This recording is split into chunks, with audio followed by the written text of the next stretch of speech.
Bonjour, tout le monde va bien? Je suis Paula et vous écoutez un nouvel épisode de Corpse Talk, un podcast de Marvel Planet. Je ne sais pas si vous avez écouté le dernier Corpse Talk, mais je vais revenir sur le fameux projet à 1 million de CB Cebulski, avec notamment de nouvelles teams qui ont été annoncées, et on commence avec Jonathan Hickman et Dustin Weaver, Kieran Gillen et Doug Braithwaite, Matthew Rosenberg et Lenling Francis-Yu, et Halloween va aussi faire équipe avec Steve Epkin.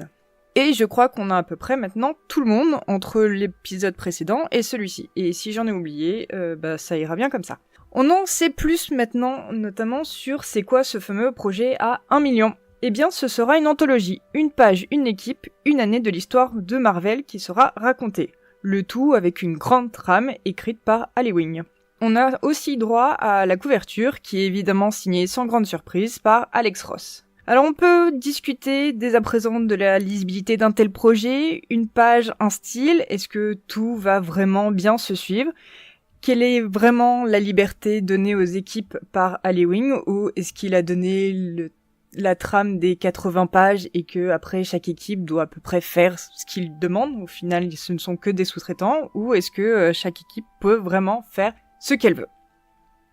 Cependant, il y a une chose qui choque, et je ne sais pas si vous avez fait attention, mais il y a une très faible parité homme-femme. Et David Aja, qui est connu pour la série Hawkeye qu'il avait dessinée quand c'était Matt Fraction au scénario, partage également son avis, et il a été très catégorique dans ses tweets en disant que c'est vraiment plus que dommage qu'il n'y ait pas de parité.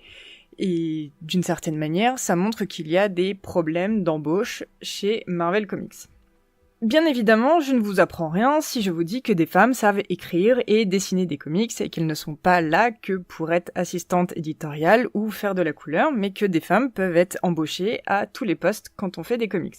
C'est vraiment dommage que CB Cebulski ne profite pas de ce comics collector pour demander à plus de femmes de participer. Je pense notamment à Sarah Pikeli, qui a créé Miles Morales, qui aurait eu parfaitement sa place dans ce genre d'anthologie, et c'est aussi dommage de ne pas utiliser cette anthologie pour créer une rupture et pour justement nous inviter à un avenir meilleur et plus paritaire, alors que finalement on risque de tomber toujours dans la même facilité d'embaucher toujours les mêmes personnes. Et justement, cette absence de parité me fait dire qu'il est de mon devoir, je ne sais pas, mais en tout cas, il est important qu'on parle des artistes femmes, et je vais donc vous préparer un petit Corpse Talk qui présentera des femmes et les comics très cool qu'elles font, et j'espère vous donner envie de les lire. Attendez-vous à un Corpse Talk qu'on pourra appeler Visible Woman pour reprendre l'opération lancée par Kilisou Deconic 2 fois dans l'année. C'est tout pour moi, j'espère que cette nouvelle news vous a plu, et si c'est le cas, vous savez ce qu'il vous reste à faire, notamment en lâchant des petits pouces sur la vidéo YouTube, ou en lâchant des petites étoiles sur vos applis de notation, et notamment iTunes. Salut tout le monde!